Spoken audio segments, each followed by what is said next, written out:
There's nothing better than somebody that really says, okay, I trust you, I'll do it. I want to participate. I think today's gospel is all about participation. The Lord doesn't want you to be a spectator anymore, but He wants you to participate in His what? In His life.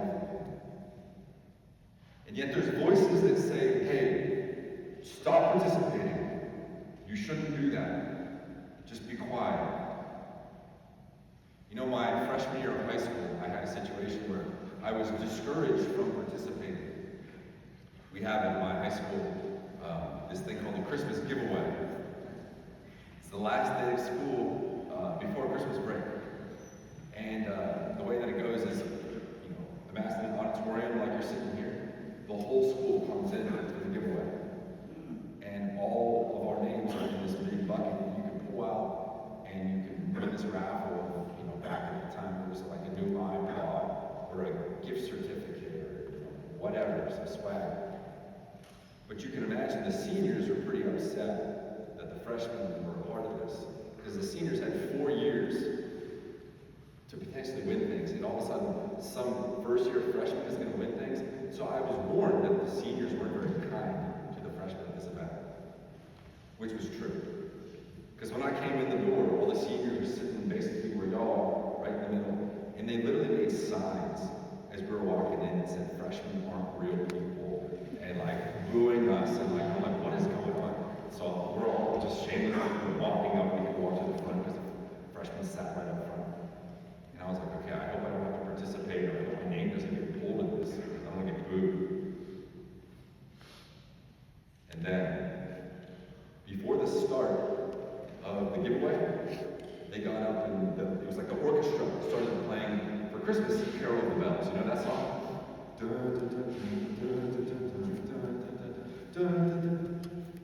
All of a sudden, during that, I'm like, wow, this is really nice. All of a sudden, it's dark like this. Among the senior class, this big football player jumps up in his chair and starts screaming. And of course, we look over, and then the guy in front of him jumps up and starts screaming. Like, what is going on?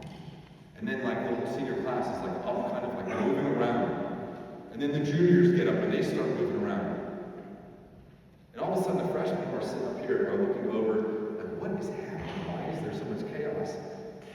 And basically the whole auditorium is getting out of the chairs, jumping on top of the chairs, running around, screaming, because one of the seniors brought a backpack full of mice and released them all over the floor. Now, you can imagine the scene. Just, I'm a freshman trying not to participate in a big boo for the seniors. Now the seniors are running around like crazy. I don't know what's happening. Meanwhile, there's mice on the floor. People are trying to stomp on them. And Carol of the Bells is still playing. It's like a movie. I'm like, what's going on? I'm sitting over here, the last chair as a freshman, looking at all this. All of a sudden, I see run out, right in the front, a little mouse. It was like instinct. I was like, that's the problem. That's the dragon. Let's go slay it. So I walked up to it as people are screaming, as the music's playing. And I just pick up this mouse from the tail, and I hold it up right here. The whole auditorium is like screaming, like, what are you doing? All of a sudden, I'm like, I'm not supposed to be participating in this event. And all of a sudden, I'm the only one participating in this event. And I start walking down the aisle, and people are like losing their minds. My religion teacher tried to pick it up as well, but it bit him until he squeezed it. His like head popped off. I'm like, oh my God. I took it back to the back, put it in a box with my biology teacher who's weeping of all the dead mice that she got. Mine was the only one alive. And all I can think of is like, man, I did not expect to have to participate in this way. And then of course we got shuffled off to homeroom for like 2 hours until they found out who it was. But on my way there, the girl who I was trying to ask to the Christmas formal was like, hey, was that you that like picked up that mouse? You know, my voice is still changing. I'm like, oh, yeah, that was me. I can't see with the dance. I'm like, okay. Anyway, I tell you this story because I think at times we're not sure how we deal with situations plenty of voices that say, hey, you're not a real person. Freshman not real. Get out of here. Don't participate. Just leave it alone.